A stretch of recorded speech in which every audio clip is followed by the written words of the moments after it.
Bom dia, bem-vindos ao Discurso Direto, programa de entrevistas do Novo e da JETV que passa nos sites do Jornal Económico do Novo. O nosso convidado desta semana está a ser um dos deputados que mais estão a destacar na Comissão Parlamentar de Inquérito à Gestão Pública da TAP. Aos 27 anos, Bernardo Blanco é um dos mais jovens do hemiciclo, o que não o impede de estar a ganhar peso e protagonismo no seu partido e de estar a marcar a atualidade com momentos como aquele em que revelou um mail do ex-secretário de Estado, Hugo Santos Mendes, à ainda CEO da TAP, em que ele dava conta que Marcelo Rebelo de Sousa era visto como o principal aliado político e, ao mesmo tempo, o pior inimigo possível para a governação socialista. Bom dia, Bernardo. Bom dia. Obrigado por aceitar o nosso convite. Obrigado. Aquele mail trocado entre Hugo Santos Mendes e Christine Romier-Widner é o tipo de documento que seria um furo jornalístico para... Certo. Se tivesse sido obtido, lá está, para um jornalista. Sentiu esse mesmo tipo de adrenalina quando o obteve? Senti que estava ali alguma coisa porque era um exemplo claro da gestão partidária que o PS fez da companhia. A questão é que há casos, obviamente, que nós sabemos que têm muito mais potencial de comunicação. Não é? Nós temos vários exemplos do PS alterar comunicados da companhia, alterar apresentações da companhia, impor-se em rotas, mas ali era um exemplo claro em que se pedia a alteração do voo do Presidente da República. E isso, obviamente, que consigo olhar para aquilo e reconhecer que pode ter um impacto mediático maior. E por isso, quando vi essa comunicação e também quando vi a outra nota de calendário da reunião preparatória, claramente olhei para aquilo e percebi que havia ali potencial. Tanto que eu não encontrei essas comunicações na semana em que as utilizei. Encontrei antes, até na semana anterior, enquanto estivemos lá na sala, mas não fazia sentido usá-la naquelas duas primeiras audições, fazia sentido usá-las com a CEO, até porque era a CEO que estava envolvida nesses dois casos, por exemplo, e por isso guardámo-la para aí, sabendo obviamente também que essa reunião, que essa audição iria ter muito mais interesse mediático, como é normal, porque a senhora CEO é uma das principais protagonistas destes casos. No caso em questão, o que é o mais grave? A forma como um governante se refere ao chefe de Estado ou a ser uma espécie de marca d'água do que é a gestão política de uma empresa pública?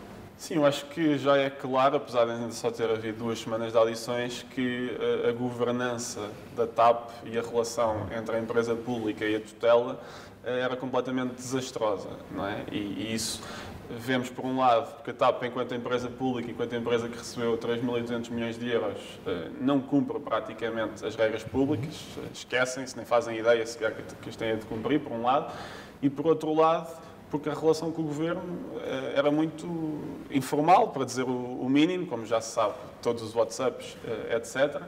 O que depois também veio a provar que o Governo, afinal, pelo menos o Ministério das Infraestruturas, sabia tudo, ao contrário do que disse inicialmente. E depois há ali claramente uma gestão partidária em que as relações sociais e pessoais dentro do Partido Socialista têm impacto na TAP.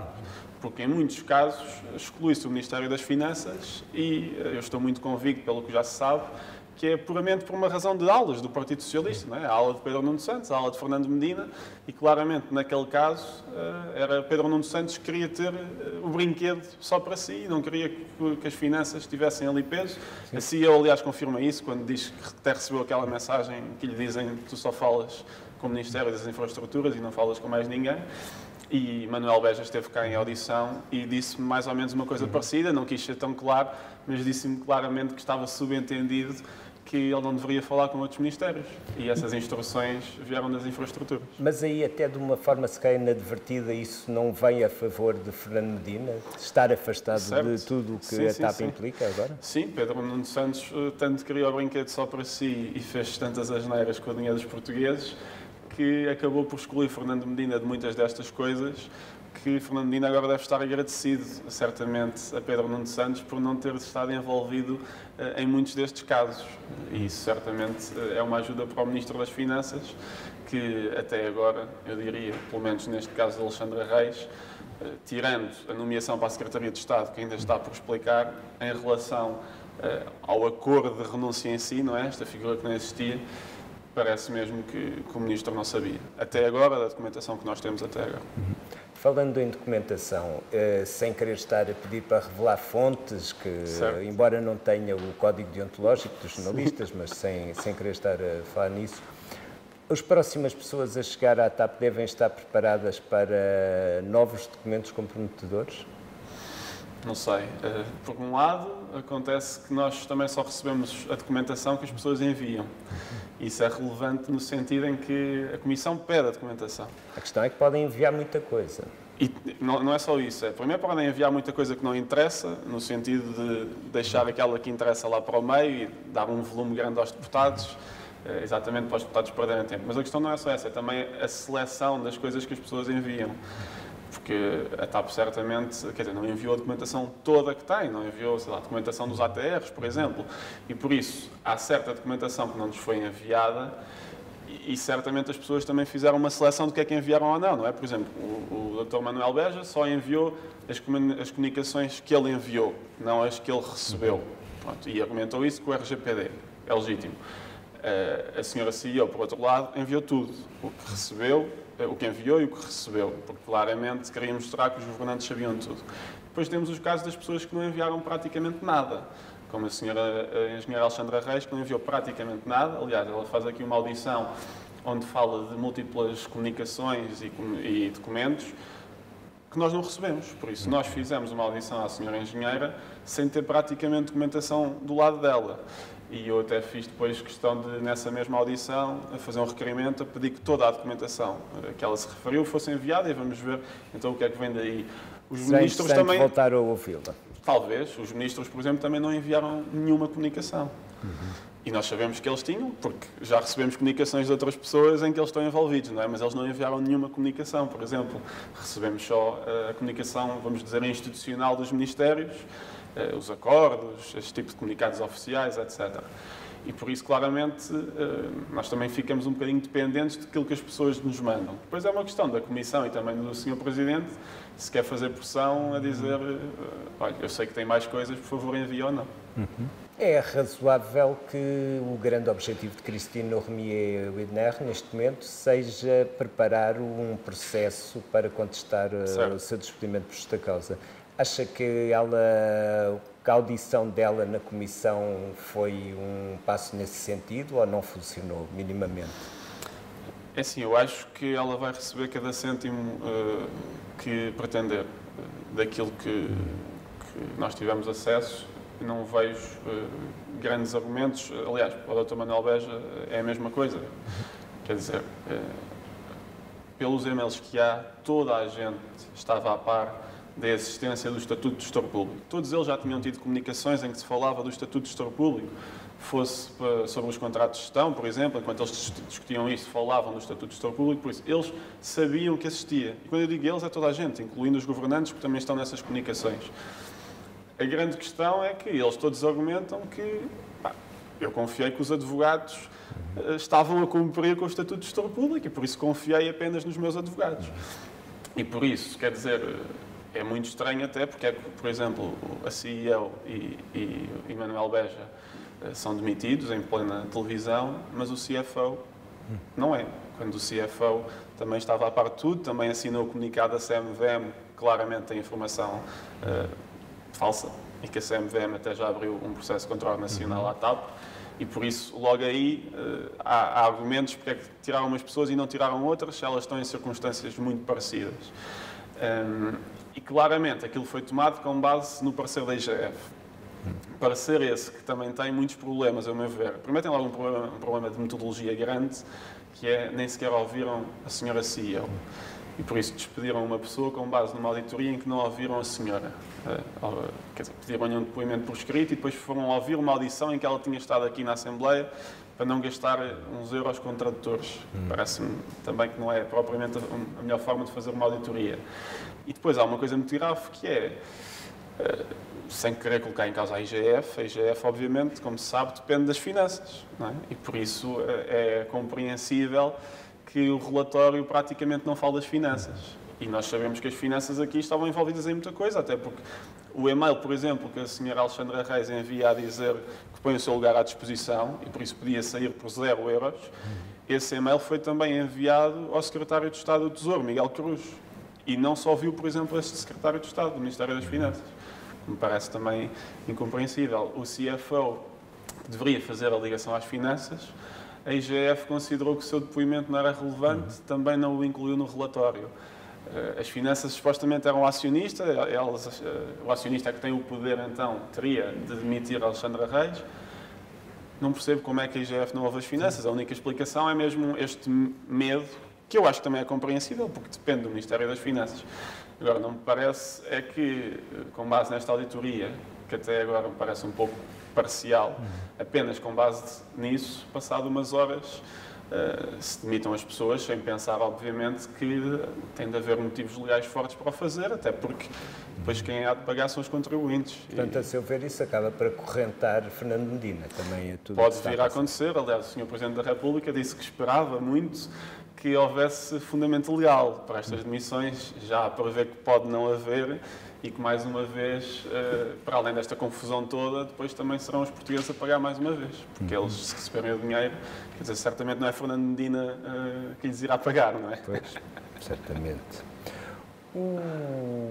As mais altas figuras do Estado já se manifestaram, algumas demoraram, o Primeiro-Ministro demorou bastante, mas já se manifestaram. O que estava à espera de ouvir o que ouviu do Presidente da República? Colocou em algum momento em causa que pudesse Marcelo Rebelo de Sousa ter pressionado para mudar uma viagem da TAP? Não, eu quando vi a troca de e-mails, o primeiro e-mail claramente vem da agência de viagens, mas também começa, como eu já disse na audição, conforme falámos.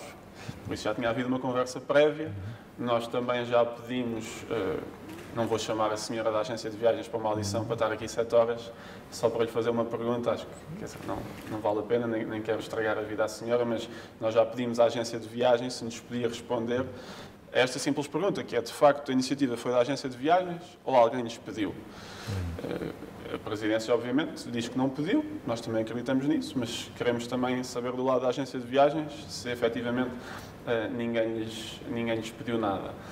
Depois, claramente, e nesse sentido, parece-me, tal como o Sr. Presidente disse, que não seria ele nunca na vida a pedir, mas poderia alguém ter pedido sem ele saber. E é isso que nós queremos saber. E o Sr. Presidente até disse que seria muito estúpido, indiretamente chamou estúpido a Hugo Mendes, que seria muito estúpido alguém pedir para alterar um voo afetando a vida de 200 pessoas, uma alteração com zero noção da realidade operacional, porque a TAP iria perder dinheiro com aquilo.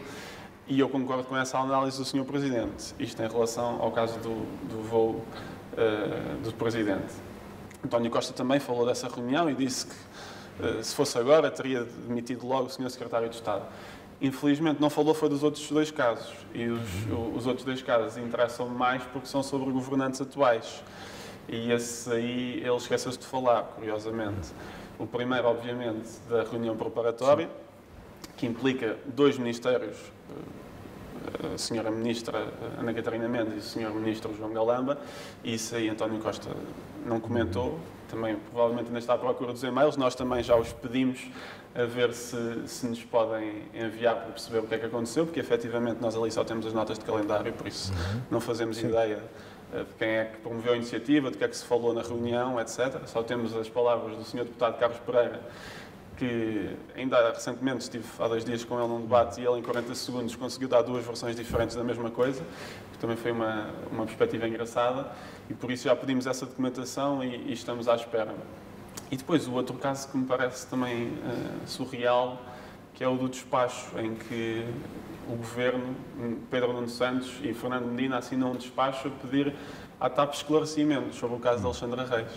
Quando o Pedro Nuno Santos sabia de tudo, nós já sabemos que ele sabia de tudo, por isso claramente aí mentiu e aquilo foi de uma hipocrisia enorme, porque ele não só sabia, como também sabia que o seu secretário de Estado tinha estado envolvido a um nível ainda mais profundo, por isso ele só precisava de olhar para o lado e perguntar ao senhor secretário de Estado o que é que tinha acontecido, ou até falar diretamente com o Dr. Manuel Beja ou com a CEO. E não, o que ele fez foi emitir um despacho, um comunicado público, a fingir que não sabia de nada, a dizer, por favor, TAP, expliquem-nos o que é que está a acontecer. E depois o secretário de Estado vai a uma reunião com a TAP para elaborar a resposta. É o Governo a responder ao próprio Governo, que eu acho que é mesmo o grau zero da política. É fingir que não se sabe nada, quando é mentira, e depois ainda por cima responder à própria pergunta. Um jogo de sombras.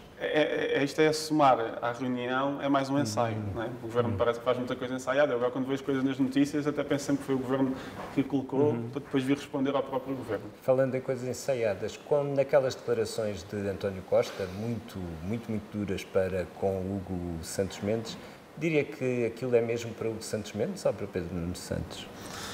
Não sei, eu diria que em grande parte aquilo é para quem já não tem responsabilidades, que é isso que também António Costa quer fazer, porque é útil, é atribuir responsabilidades a quem já não está no Governo, de modo a proteger quem ainda está no Governo, porque a partir do momento em que ele fala documentos, as notícias e as pessoas vão falar documentos, não vão falar de João Galamba, por exemplo, nem de Fernando Medina, e isso obviamente que é útil para desviar atenções. Depois, claramente, também dá para perceber que Pedro Nuno Santos geriu aquilo, se calhar, muito sozinho, mas a pergunta que eu deixo aqui também é quantas vezes é que António Costa ou Fernando Medina perguntaram a Pedro Nuno Santos o que é que se passava? Porque o Sr. Primeiro-Ministro deu o exemplo de empresas públicas que funcionavam muito bem e que tinham uma relação direta com o Governo muito boa. Só exemplos de empresas que têm relação com as finanças, curiosamente, isso claramente foi uma indireta a Pedro Nuno Santos.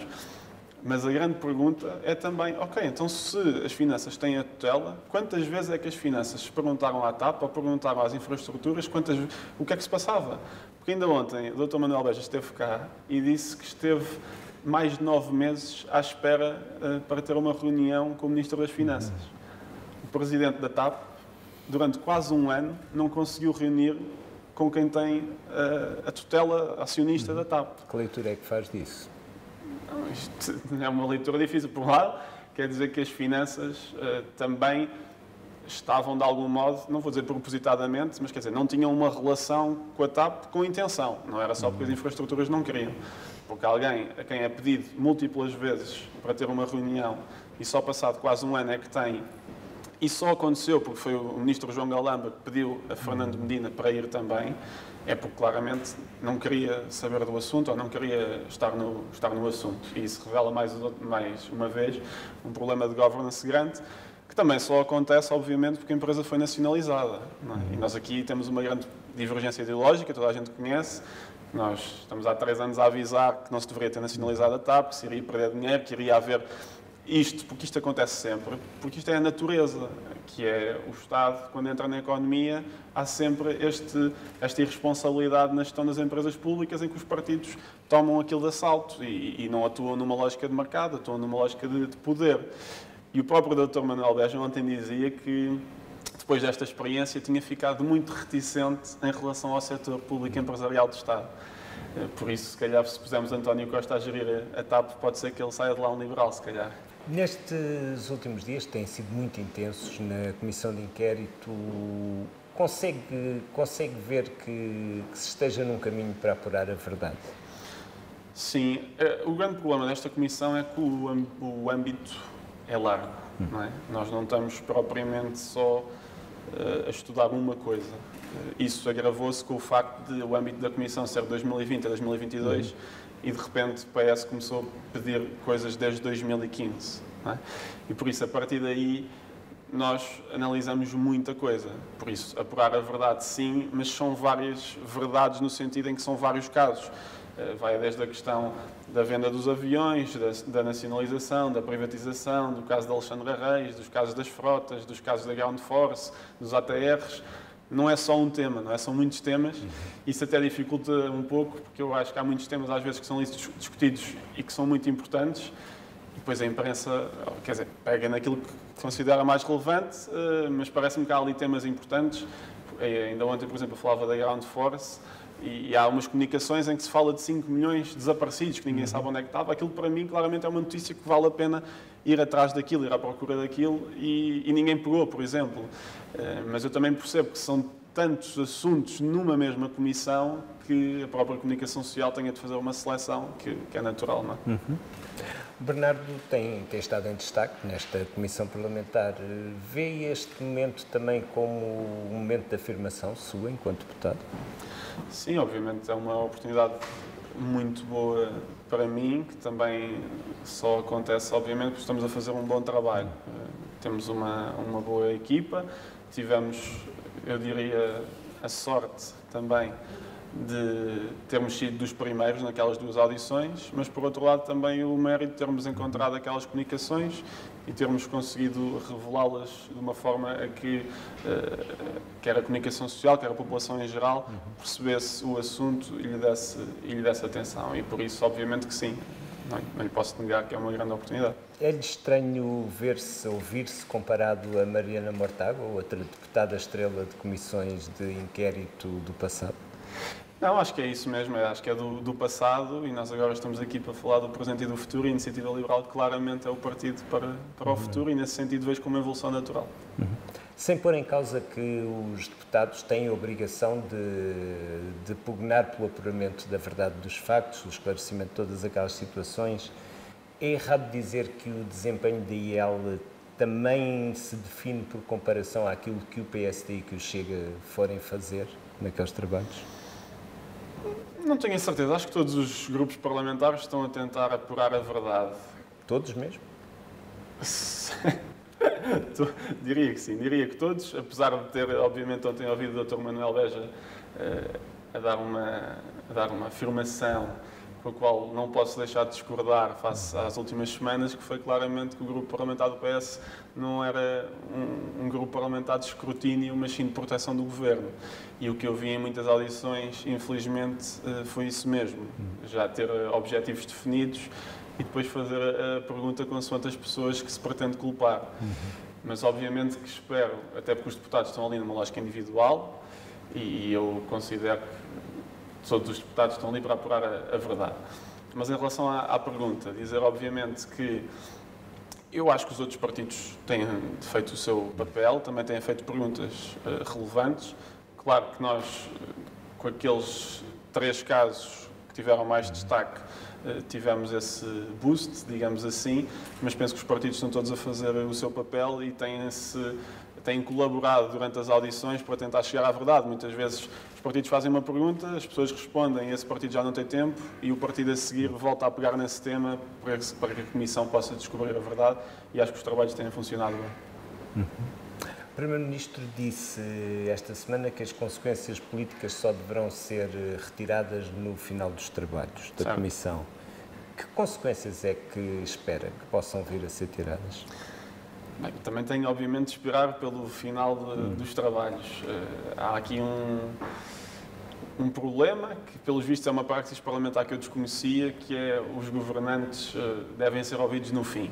Já tendo ouvido toda a gente, PS e PSD decidiram mais ou menos que se deve ouvir os governantes no fim. Eu não acho que isso devesse ser a regra sempre, porque, por exemplo, claramente o Ministro João Galamba não teve intervenção na TAP nos últimos anos, mas sabemos que teve intervenção em 2 ou 3 casos já deste ano. E por isso, claramente, era útil ouvi-lo já, por exemplo. E aí, se calhar, com as descobertas que houvesse, poderia-se tirar responsabilidades políticas mais rápido. Mas eu também percebo que seja útil ao PS tentar prolongar isto, deixar o tema arrefecer ou ir desaparecendo, porque, efetivamente, nós ainda vamos ouvir muita gente. E por isso, provavelmente, a Comissão só acabará lá para o verão, se as coisas correrem bem, e aí o tema já pode estar um bocadinho mais arrefecido e ao PS isso convém. Em termos de responsabilidades políticas, há 2 que já foram tiradas até antes da Comissão, Pedro Nuno Santos e Hugo Mendes. Claramente, há estes 2 ministérios de que falei, o Ministro João Galamba e a Ministra Ana Catarina Mendes, que temos de apurar, sendo que o Ministro João Galamba está envolvido em muito mais coisas. Ainda há pouco tempo, a semana passada, se descobriu que ele claramente mentiu aqui em audição, quando disse que não tinha dado instruções à TAP para eles não apresentarem os resultados em público. E depois há um e-mail do Ministério a dizer para a TAP não apresentar os resultados em público, para não deixar a CEO apresentar os resultados. E depois temos as finanças, onde claramente, como eu lhe disse ao início até agora, na maioria dos casos parece-me que não estão envolvidas, seja porque Pedro Nuno Santos não deixava, seja por inação delas próprias, e claro que isso também é questionável, mas não sei se pode haver responsabilidades políticas ou não daí, mas temos de esperar também pelas próximas audições, ainda falta ouvir muita gente e mais informações podem chegar. Que Tendo em conta que Pedro Nuno Santos já foi afastado por causa do que sucedeu, Ana Catarina Mendes e João Galamba, a TAP tornava-se um desastre aéreo da governação socialista. Sim, basicamente, durante estes 3 anos, nós avisámos que isto iria causar muitos problemas e o Partido Socialista não quis ouvir. Esses problemas foram causados não só aos portugueses, como agora parece que também estão a causar problemas ao próprio Partido Socialista. E isso claramente vê-se com a inversão de posições. Primeiro, a TAP era muito importante, tinha de ser nacionalizada a todo custo, a TAP é dos portugueses, para o bem e para o mal. E depois, a partir da campanha eleitoral, em que perceberam pelos focus group que afinal as pessoas não queriam que o Estado estivesse na TAP, começaram a ser adeptos da privatização. E do nada, a TAP, que era estratégica e que tinha de ser pública, 100%, etc., agora afinal já é para ser privatizada. Que também se vê como os princípios ali de alguns governantes são muito sólidos, não é? Basta ver uma campanha eleitoral e já são a favor de uma privatização.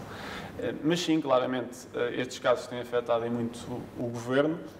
A mim parece-me que, obviamente, também terão implicações na TAP e no valor da TAP, mas isso só acontece exatamente porque esta gestão do governo foi muito má e cheia de irregularidades e de várias ilegalidades, por isso a culpa disso é do próprio governo, mas nós esperemos que se apure a verdade por um lado e depois, muito rapidamente, se consiga um processo de privatização positivo, o que me parece que vai ser difícil, no sentido em que, fazendo umas contas por alto, já lá pusemos 3.200 milhões de euros. Aliás, 2.500, mais os outros 700 que virão agora separados nas duas tranches dos próximos 2 anos. Temos a questão ainda dos impostos diferidos, que o privado que vier poderá utilizar. Temos o layoff, que na TAP até durou muito mais do que para o resto das empresas. E por isso, quer dizer, a menos que o governo consiga vender a TAP aí pelos 4.000 milhões, que obviamente é impossível, os portugueses estão a pagar para vender a TAP. E é isso que vai acontecer. Os portugueses vão pagar para vender a TAP. Para vender ou para entregar? Sim, para entregar. É basicamente isso. Para se livrar dela. Vamos pagar para nos livrarmos dela. Enquanto que os países, que as companhias de outros países, muitas já devolveram tudo. Na Lufthansa o Estado até ganhou dinheiro, porque depois até vendeu as ações por um preço maior. Muitos países já começaram a devolver, os que ainda não devolveram tudo, e em Portugal não se vai devolver nada. O ministro Pedro Nuno Santos, em 2020, prometeu que se iria devolver, e o que nós já sabemos é que não se vai devolver nada, e aquilo não foi um empréstimo, foi um donativo dos portugueses. Mesmo tendo em conta que ainda falta tempo, já começou a ensaiar mentalmente a audição a Pedro Nuno Santos? Acho que vai ser uma audição um bocadinho diferente, no sentido em que nós ainda não ouvimos políticos. E a Comissão tem ali uma vantagem para se apurar a verdade, que é quem responde não tem tempo definido, é um tempo indicativo, pode usar à vontade. Eu acho que isso é útil, porque nós fazemos perguntas, queremos saber a verdade e as pessoas respondem o tempo que considerarem necessário. Mas, quando vier um político, como é o caso de Pedro Nuno Santos, ter tempo ilimitado é outra conversa. Podemos estar a ouvir ali 20 minutos Pedro Nuno Santos a falar, a responder com ideologia, ataques políticos a todos. E por isso, claramente, o tom também será diferente. Eu tenho mantido uma posição muito, diria, quase serena e um tom monocórdico, que era mesmo descobrir a verdade. Quando vierem políticos, João Galamba, Pedro Nuno Santos, Fernando Medina, que são pessoas mais com uma personalidade política mais combativa, eu duvido que o tom da Comissão seja tão pacífico como tem sido. Por isso, ainda não a preparei. Quer dizer, tenho material suficiente na cabeça já para fazer a audição agora, e o problema aí até vai ser o que escolher, porque há tanta coisa e depois nós temos pouco tempo em relação a tanta coisa que já há, mas não a preparei, até porque ainda falta muito tempo. De qualquer forma, vai haver um momento em que os deputados da Comissão terão pela frente pessoas que estão ligadas ao que aconteceu na TAP e que têm ambições de um dia ter funções ainda mais importantes em Portugal. Sim, aliás, quando o ex-ministro Pedro Nuno Santos cá vier, quer dizer, ele é deputado. Não é? Por isso, vamos estar a falar com um par, digamos assim, como deputado. Claramente também tem interesses enquanto deputado e tem interesses políticos, como todos nós sabemos, na liderança do Partido Socialista e consequentemente, no governo. E o facto de estarmos a ouvir pessoas que têm interesse em manter a sua posição no governo ou vir a ser governo, isso obviamente tem impacto na forma como nós também fazemos as perguntas, como eles dão as respostas, e isso até agora ainda não aconteceu, mas depois teremos de nos adaptar a isso. Está inclinado a acreditar em Carlos Pereira quando ele diz que a iniciativa daquela reunião parte do governo, não do PS? Isso aí penso que sim. Penso que a iniciativa foi do governo. A grande questão é depois quem é que convidou a CEO. Quer dizer, eu não tenho a certeza absoluta, mas até olhando para a documentação, os convites vinham do governo. A grande questão é quem é que convidou a CEO e se as pessoas que foram à reunião sabiam que a CEO ia. Por acaso isso também ainda não perguntei ao Sr. Deputado Carlos Pereira, mas até posso perguntar hoje. Perguntar-lhe se ele, quando foi à reunião, sabia que a CEO ia, ou se a CEO, quer dizer, apareceu de surpresa na reunião, não é? Acho que não apareceu, ninguém, ela não encontrou o link, por acaso, no LinkedIn ou no Facebook, não é? Alguém lhe mandou o link, alguém lhe fez um convite, e eu também gostava de saber se eles sabiam que, se eles, neste caso, o Grupo Parlamentar do Partido Socialista, sabia que ela ia lá estar. Parece-me a mim que sim, porque claramente o título do evento no e-mail é a reunião preparatória com o Grupo Parlamentar do Partido Socialista. E este invite, que depois também é enviado para a CEO e ela aceita, etc. Quer dizer, pelo título parece-me que sim, mas também temos de esperar pelos e-mails que já pedimos para ver. Sobre atividades que nada têm a ver com transporte aéreo, diz-se muitas vezes que se sabe como é que começam, mas não como acabam. Atreve-se a imaginar como é que vai acabar esta comissão? Não sei. A comissão em si não sei como é que vai acabar. Aliás, um dos grandes pontos depois do fim da comissão é o relatório. A relatora é uma deputada do Partido Socialista. Nós, obviamente, esperamos poder aprovar o relatório, mas isso também implica que o relatório seja isento, digamos assim, e que tenha as coisas que foram apuradas durante as audições e também olhando para a documentação. Se nós virmos que não é assim, ou que estão lá coisas que nós consideramos não ser verdadeiras, certamente não votaremos a favor do relatório. Depois, o que me parece interessante é se houver responsabilidades, obviamente, quer financeiras, quer políticas. Por um lado, financeiras, eu não sou advogado, mas do pouco que já perguntei e também daquilo que já fui aprendendo, parece-me claramente que há responsabilidades financeiras no caso dos governantes também. A IGF usa aquela lei de há 100 anos, quase, para os ilibar. E o que essa lei diz é que se eles ouvirem os serviços competentes e seguirem essa resposta dos serviços, se essa resposta estiver errada, eles não têm culpa porque ouviram os serviços. Mas os governantes aqui não ouviram serviços nenhuns, porque não há nenhum parecer jurídico dos ministérios a dizer que aquilo era legal, não há nenhum parecer dos serviços jurídicos da TAP a dizer que aquilo era legal. O que há é um advogado externo, duas sociedades de advogados externas que nada têm a ver com o governo. Por isso o governo não ouviu ninguém, o governo confiou simplesmente na CEO. Por sua vez, tinha confiado no seu advogado. O governo em si não ouviu serviços jurídicos nenhum, seus, nem da TAP, que o governo tutela, nem dos ministérios. Parece que o Estado agora não tem advogados. E por isso, claramente, parece-me que há responsabilidades financeiras. E por outro lado, as responsabilidades políticas, é aquilo que falámos há pouco, mas também não posso estar aqui a fazer de adivinho. Ainda faltam muitas audições para sabermos. Esta comissão de inquérito é um dos tabuleiros onde se joga o peso relativo da iniciativa liberal? Acho que a comissão de inquérito é uma boa oportunidade para a iniciativa liberal. Quer dizer, nós temos várias bandeiras. A TAP, nos últimos 2, 3 anos, certamente foi uma delas. Primeiro porque era um montante muito, muito elevado. A TAP teve mais apoio na pandemia, chegou a ter mais apoio na pandemia do que o resto das empresas todas. Por isso, uma empresa que pesava, na altura, 0,5% do PIB, tinha mais apoios do que os outros 99,5%. E depois, que são 3.200 milhões, quer dizer, o Governo às vezes faz grandes números públicos com, o IRS jovem, medidas de 20 milhões, e depois do nada estávamos a colocar aos 900 milhões ao ano, 40 vezes mais em alguns casos, do que essas medidas. E por outro lado, porque obviamente nós na altura éramos o único partido, agora já não sei, que isto é um bocadinho confuso, mas na altura éramos o único partido a defender a privatização da TAP, sozinhos. Pusemos aqui essa proposta, diria umas 3 vezes, votámos sempre a favor sozinhos, Parece que agora já convencemos uma boa parte da população e indiretamente essa população obriga António Costa, que se move à base de sondagens, a também ser a favor da privatização. Isso, pelo menos, acho que é uma coisa positiva, no sentido em que eu não quero que o Estado, durante os próximos anos, continue lá a colocar dinheiro, ou daqui a 5 ou daqui a 10, e por isso acho que a privatização deve acontecer, mas também deve acontecer cumprindo a lei. E parece-me que já não está a cumprir, no sentido em que já começou há cerca de um ano o processo. Eles escolheram a Evercore, a empresa, para vender a TAP, para os assessorar há sensivelmente 10 meses.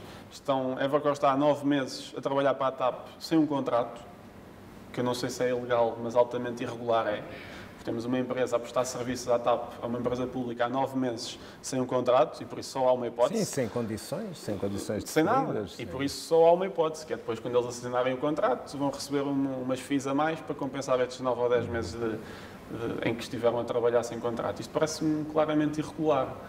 Não é? Acho que, quer dizer, o Estado não pode ter empresas a trabalhar para si sem contrato, sem nós sabermos nada disto. E isso só acontece porque o Governo não quer assinar o decreto-lei da privatização. Então estão a fazer isto tudo de uma forma informal para fingir que não se passa nada, quando toda a gente sabe que a TAP está à venda e que estão a ter apresentações e reuniões com grupos interessados. É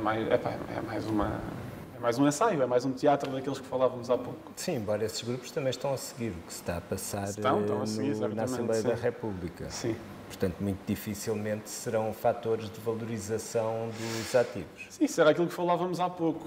Obviamente que isto tem implicações na imagem da TAP, mas isso, as responsabilidades são do Partido Socialista, que teve esta gestão cheia de irregularidades e de ilegalidades.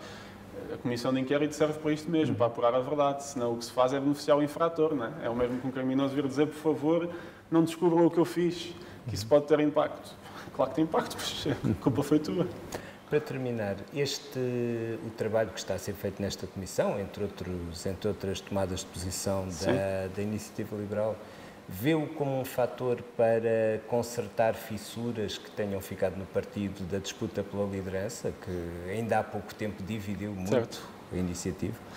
Não, acho que não. Acho que, quer dizer, houve esse momento eleitoral. Eu penso que a seguir às eleições houve uma grande unanimidade, digamos assim, em torno da nova liderança e no sentido em que, ok, este momento passou, o que interessa agora é daqui para a frente, próximos desafios eleitorais, e nós temos dois importantes, a Madeira por um lado, que é o único Parlamento nacional, faltam as europeias, que nos falta, onde nós queremos ter 2 deputados, e eu acho que o partido está todo muito mobilizado para isso, e mesmo nos Conselhos Nacionais vê-se que está mobilizado para isso.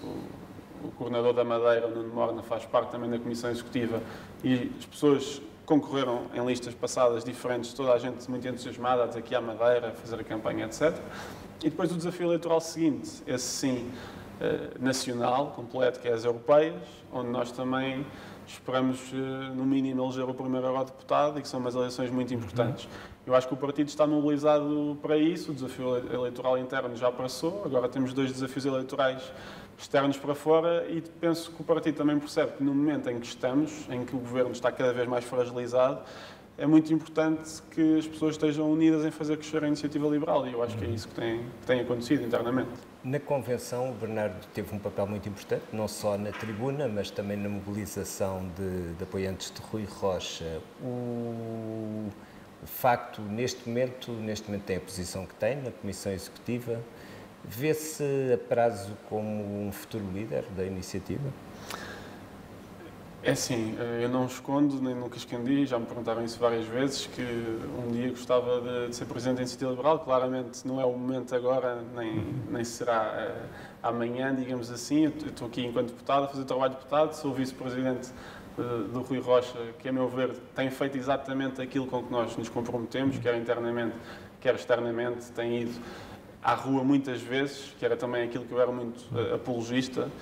Rui tem ido a uma série de greves, aos comboios da CP, aos autocarros, a todo lado, feiras, etc. Correu o país, que obviamente o João antes também não conseguia fazer isso todo o tempo, era só um, estava sozinho, teve a maioria do tempo enquanto deputado sozinho aqui, é muito mais difícil fazer isso. O Rui tem a ajuda aqui de 7 deputados que podem fazer o trabalho das comissões, enquanto ele pode ter mais tempo para ser presidente do partido, que é isso que falta. E por isso eu penso que naquela lógica de tentar tornar o liberalismo um bocadinho mais popular, de expandir a IEL para outros territórios onde nós ainda não estávamos, o Rui tem estado a fazer exatamente isso, e eu nem sei como é que é humanamente possível, porque ele todos os dias anda a viajar pelo país, até me cansa só de ver a agenda dele, mas ele tem feito aquilo com que se comprometeu, e eu penso que o objetivo é mesmo esse, é expandirmos a IEL para territórios onde nós antes ainda não tínhamos tanta presença, também não tínhamos tantos meios para isso, e o objetivo agora é começar a consolidar, sobretudo em novos distritos, onde nós antes não elegemos, mas claramente nas próximas eleições queremos eleger, em Faro, em Leiria, em Aveiro, além de, obviamente, crescer nos distritos onde nós já temos deputados. Portanto, retroceder não será um caminho. Não, isso é completamente impossível. Nós tivemos 4,9%, se não estou em erro, nas eleições. A nossa média de sondagens agora é nos 7 e pouco. Claramente, o objetivo, se as eleições legislativas forem em 2026, o nosso objetivo é dobrar até lá, chegar aos 15%. Se forem antes, obviamente que o objetivo não é esse. Se forem daqui a 3 meses, o objetivo não pode ser esse. E um grande caminho até lá, obviamente, é as eleições europeias, onde nós também queremos ter uma porcentagem boa. Que o Presidente pode ser convencido a mudar as convicções sobre a antecipação de eleições? O Sr. Presidente da República, a mim o que me parece uma boa oportunidade para isso acontecer é claramente nas eleições europeias, se o Sr. Presidente vir que o partido do Governo, com todos estes casos, tem um resultado desastroso e ele sentir que esse Governo já não tem o apoio da população, claramente pode haver aí uma mudança de ciclo, como por vezes se verifica, até noutros países, onde acontece isso nas eleições europeias. Pronto, o nosso objetivo é crescer ao máximo até lá, também na expectativa que isso possa vir a acontecer, porque me parece que realmente essencial é tirar o Governo, o Partido Socialista do poder e realmente começar um ciclo de mudança, porque nestes últimos 7 anos, quer dizer, quando o António Costa tomou posse, eu tinha 20 anos, agora tenho 27, por isso já passei uma boa fase da minha vida só com o António Costa no poder e o país está praticamente estagnado. Eu não vejo grandes diferenças entre o ano 2016 e o ano 2023, não vejo grandes diferenças. Vejo jovens como amigos meus que continuam a emigrar, de vez em quando lá uns voltam, de vez em quando continuam a emigrar. Os salários, em termos reais, até estão mais baixos, como se tem visto pelas notícias, e por isso o país está parado. E eu acho que isso é uma pena, porque se cada pessoa estrangeira que vem cá diz que isto é um país fantástico, ótimo, cheio de recursos, cheio de oportunidades, cheio de pessoas, então porque é que nós não conseguimos capitalizar isso, não é? Porque é que o país não cresce? Isto não deve ser certamente culpa das pessoas, e a nossa opinião, como todos sabem, é que há governo a mais, é que há Estado a mais, é que há burocracia a mais, e que em setores onde é preciso Estado, o Estado não tem as melhores funções, ou, por exemplo, na saúde e na educação, por motivos ideológicos, não faz aquilo que devia fazer, ou tira coisas que funcionavam bem, como, por exemplo, as parcerias público-privadas nos hospitais de Vila Franca de Xira, no Beatriz Ângelo, em Braga, onde nós vamos a estes hospitais, ainda tivemos há 3 semanas, um mês no Beatriz Ângelo, e até os autarcas dos outros partidos, incluindo o PS, dizem: não, isto estava muito melhor antes. Nós queremos que isto volte a ser como era antes. Okay. Obrigado, Bernardo. Resta-nos agradecer ao nosso convidado. O Discurso Direto regressa na próxima semana com entrevistas a outros protagonistas da vida política, económica e social de Portugal. Contamos convosco também.